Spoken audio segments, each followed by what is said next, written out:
मत हटना मेरे साथियों। ये सुरेश नोरा आपको यहाँ पर करके दंडवत प्रणाम करके मैं आपके सामने हाथ जोड़ के कह रहा हूं, अगर आप इस परिवार को न्याय दिला नहीं सकते तो ये समाज धिक्कार है। प्रशासन ने हट धार ली है, और अगर ये प्रशासन हटीला है तो हम भी हटीले हैं। 10 दिन पहले ही जेल से छूट कर आया हूं। जेल तो मेरा घर है, मुझे कोई फर्क नहीं पड़ता, 2 रोटी मुझे जेल में भी मिल जाएगी। मुझे पाली जिले के अंदर भी 10 दिन पहले पाबंद कर दिया गया कि अगर ये आया तो ये तो हटीला है, ये वापस जाने वाला नहीं है। आप सभी फोन में वीडियो शुरू कर दीजिए और वो वीडियो व्हाट्सएप के माध्यम से सब जगह फैला दीजिए, क्योंकि इन सरकारों तक आपको मालूम है देश के कोने कोने में आपकी बात सोशल मीडिया के माध्यम से ही पहुंचती है। नेशनल मीडिया नहीं यहां पर आती, क्योंकि वो बिकाऊ मीडिया है, गोदी मीडिया है। तो ये सोशल मीडिया एक ऐसी ताकत है, इसके माध्यम से आपकी बात सीएम तक भी पहुंचेगी और पीएम तक भी पहुंचेगी। इसलिए वो वीडियो व्हाट्सएप पर आप जितना हो सके उसको आगे भेजना, फैलाना, क्योंकि अब धरना समाप्त होना मुझे नहीं लगता। जिस तरीके से एसपी मैडम का जो घमंड है, जिस तरीके से उन्होंने कहा है, तो सबसे पहले मैं आपसे कहना चाहूंगा कि जब ये घटना हुई, मैं ऐसी ही घटना एक देवासी समाज में हुई थी, जो छोटी छोटी बच्ची, कई लोगों ने वीडियो देखा होगा, मैं वहां पर पहुंचा हुआ था। मेरे पास शाम को पहले दिन धरना जब चला, शाम को मोर्चरी के सामने से कॉल आया, मुझे कहा कि साहब शव का पोस्टमार्टम कर रहे हैं और हमारी तो अभी कोई मांगे नहीं मानी गई है। मैंने उनसे कहा कि आप पोस्टमार्टम मत करना, सुबह मैं पहुंच जाऊंगा। वहीं से रवाना होकर के जब मैं सुबह पहुंचा, सुबह से हमने धरना जारी किया। प्रशासनिक अधिकारी हमारे पास आते गए, कहते हैं कि पहले छोटे वाले को भेजते, धीरे धीरे धीरे सब बड़े वाले भी आने लगे। शाम तक वार्ता चलती रही। दोपहर में वार्ता हुई कि साहब हमारी मांग थी कि 1 करोड़ का मुआवजा दिया जाए और 2 लोगों की जो हत्या हुई है उनके परिजनों को सरकारी नौकरी दी जाए और अपराधी को सभी को गिरफ्तार किया जाए। साथियों, प्रशासन ने कहा कि 1 अपराधी गिरफ्तार हुआ है, 2 को हमने पाबंद किया है, और कहा कि हम 5-5 लाख रुपए का हमारे पास पावर है, इतना हम कर सकते हैं। और 2 लोगों को संविदा के तहत, क्योंकि उनकी पत्नी है जो 8वीं पास तक है, शिक्षा कम है, तो संविदा के तहत सरकारी नौकरी हमने देंगे। समाज के लोगों ने निर्णय का कोई बात नहीं, प्रशासन पर भरोसा किया। लेकिन अब बात यह है कि अब जो ये महापड़ाव रखा गया है, अब हमें इन सरकारों से भीख नहीं चाहिए। मैंने सोशल मीडिया के माध्यम से इन जो 2 भाइयों की हत्या हुई उनके माताजी के अकाउंट नंबर भी जारी किए हैं और समाज बढ़ चढ़ करके उनको सहयोग कर रहा है। मैं इन सरकारों से भी कहना चाहूंगा कि 5-5 लाख रुपए क्या हमें आप भीख के रूप में दे रहे हैं? अगर आपको चाहिए तो 10-10 लाख रुपए ये सुरेश नोरा देने को तैयार है। आ जाइए मेरे पास। साथियों, बहुत ही दुख हुआ उसके बाद जब हम अंतिम संस्कार के अंदर में वहां पर पहुंचा, जब उस विकलांग मां को जब देखा जिन्होंने अपने पुत्रों की इतनी गंभीर हत्या होने के बाद भी उनका चेहरा तक नहीं देखा। आज उस परिवार के घर में कोई भी व्यक्ति कमाने वाला नहीं है, और दुर्भाग्य है कि आज आपसे मुआवजे की अगर बात करूं तो इन्हीं सरकारों ने कुचामन के अंदर घटना हुई 25 लाख दिया, उदयपुर के अंदर घटना हुई 50 लाख दिया, सुराहा के अंदर घटना हुई 50 लाख दिया। राजस्थान का मुख्यमंत्री खुद वहां पर बैठता है और सोशल मीडिया के माध्यम से पोस्ट करता है। साथियों, यह धरना कोई एक समाज का धरना नहीं है, यह 36 कौम का महापड़ाव है। और मैं आपसे कहना चाहूंगा, प्रशासनिक नुमाइंदे काफी खोज कर सुन लीजिए, अपराधियों को गिरफ्तार आज की तारीख में नहीं किया तो हम ज्ञापन देने वाले लोग नहीं है। मैंने भूख हड़ताल आज सुबह से ही शुरू कर दिया है और जब तक अपराधियों की गिरफ्तारी नहीं होगी इसी जगह पर भूख हड़ताल पर बैठा रहूंगा, इसमें कोई दो राय नहीं है।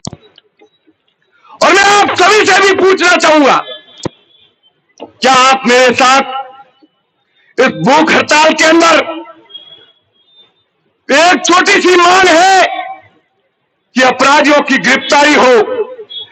अरे एसपी साहिबा, आप कह रहे हैं कि कितना ही धरना दो, हम ये नहीं करेंगे वो नहीं करेंगे, तो आपकी गलतफहमी है।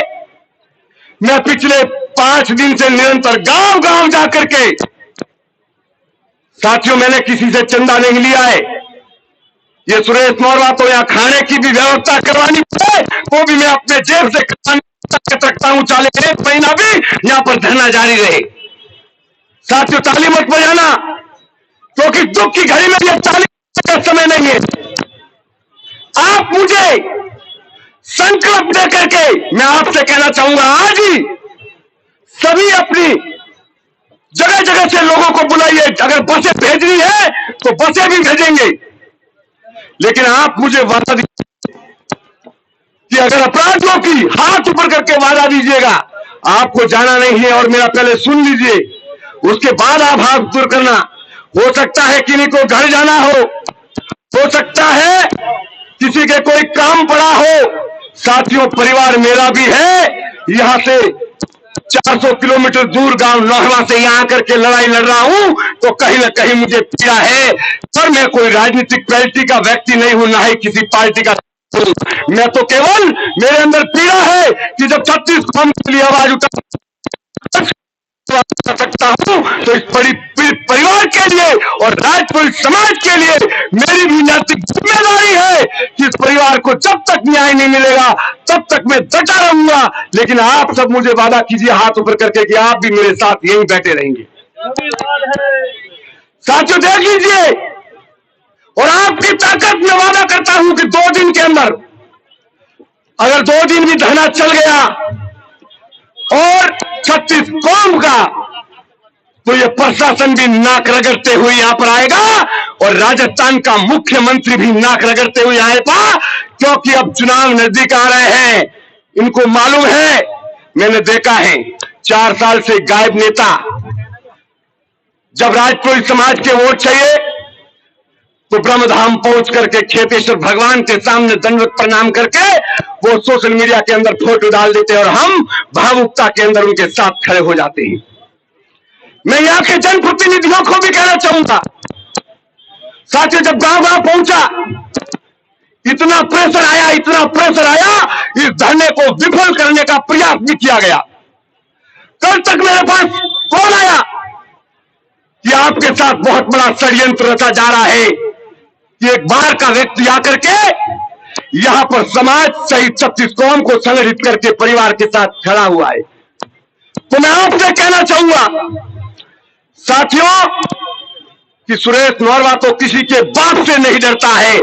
धमकियां सोकियां रोज आती है मेरे पास सोशल मीडिया के माध्यम से, सभी लोग सुनते भी हैं और मैं सार्वजनिक करता भी हूं, क्योंकि मुझे कोई नेता नहीं बनना है।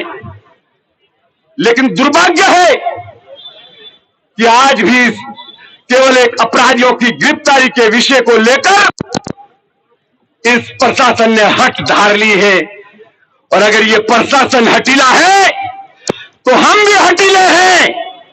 अगर आप न्याय नहीं दोगे समाज के लिए, 36 कौम के लिए, भूख हड़ताल पर किसी जगह राजपूत समाज के 2 भाइयों की तो हत्या हुई है और मेरे भी प्राण चले जाएंगे तो भी कोई फर्क नहीं पड़ेगा। लेकिन इतिहास गवाह होगा, कब तक इस तरह की हत्याओं को हम बर्दाश्त करते रहेंगे?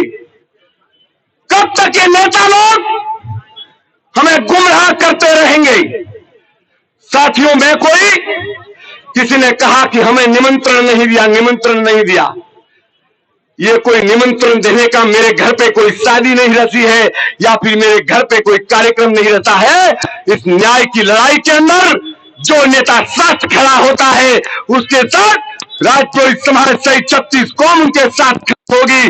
अन्यथा चुनाव आ रहे नेता हो, यही समाज के व्यक्ति जो आपको फूलों की माला पहना सकते हैं, वही जूतों की माला बना करके तैयार रखिएगा साथियों, और उनके गले में डाल दीजिएगा, ताकि उनको मालूम पड़े कि यही 36 कौम सहित राजपुरोहित समाज की एकता है। साथियों, बात कोई बड़ी बात नहीं है, कोई हम मुआवजे की मांग नहीं कर रहे, लेकिन आखिर एक अपराधियों को गिरफ्तारी के विषय पर सरकारें भी खामोश हैं। नहीं किसी नेता ने पोस्ट की है, नहीं किसी नेता ने संवेदना प्रकट की है। उन लोगों को मालूम है, क्योंकि मैं पहले भी कहता हूं कि अपराधी की कोई जाति नहीं होती, और मेरी आवाज किसी समाज के लिए नहीं। आपको कहना चाहूंगा कि अपराधी जाट समाज से है, तो मैं यह भी बात कहना चाहूंगा कि जब मनीषा डूडी का यहां पे प्रकरण हुआ था, यही सुरेश नौवा जाट समाज के लिए भी बीकानेर कलेक्टर के ऑफिस के सामने दहड़ा था, और आज भी दहड़ रहा है। हम तो 36 कौम के साथ हैं, हर समाज को यहां पर आना है। और साथियों, अगर अब भी न्याय नहीं मिला तो बात इज्जत की है, बात स्वाभिमान की है। तो भाइयों को मारा है, कल तुम्हारे किसी भाई को मारेंगे, आप ऐसे ही गिड़गिड़ाते रहिएगा और ऐसे ही चिल्लाते रहिएगा, नहीं तो सरकारें आपकी सुनेगी, नहीं सरकारें आपको देखेगी। साथियों, मैं कोई भाषण देने नहीं आया हूं, भाषण रोज देता हर जगह, लेकिन यहां कहीं ना कहीं पीड़ा है, कहीं ना कहीं समाज के प्रति दर्द है, और वो दर्द मैं आपके सामने रख रहा हूं। और आप मुझे वादा कीजिए कि जब तक अपराधियों की गिरफ्तारी नहीं होगी, चाहे ये पुलिस वाले गोली भी चला दे तो गोली खाने के लिए भी तैयार हैं, लेकिन जब तक अपराधियों की गिरफ्तारी नहीं होगी तो भूख हड़ताल हमारी सुबह से शुरू हो चुकी है, और अब हम अन्न ग्रहण नहीं करेंगे, इसमें कोई दो राय नहीं है। आप सभी हाथ ऊपर उठा करके बताइएगा कि अब आपको घर जाना नहीं है। घर तो सभी जाते हैं साथियों, घर तभी जाना है तब अपने भाइयों को न्याय दिला करके जाना है। और 36 कौम के युवा साथियों से निवेदन करना है कि कल भी ज्यादा से ज्यादा संख्या में ये जो लोग आए हैं, इनसे भी 10 गुना ज्यादा यहां पर पहुंचे और इन सरकारों को नाक रगड़ने पर मजबूर कर दे। मैं कहना चाहूंगा, कहीं ना कहीं पुलिस थाना भी बिका हुआ है। अगर पुलिस थाना बिका हुआ नहीं होता तो साथियों, सुरेश नौरा अगर बीकानेर आने से पहले अगर एक पोस्ट भी कर देता कि मैं बीकानेर पहुंच रहा हूं, तो यही प्रशासन मुझे तुरंत प्रभाव से पाबंद करके आपके जिले से बाहर भेज देती।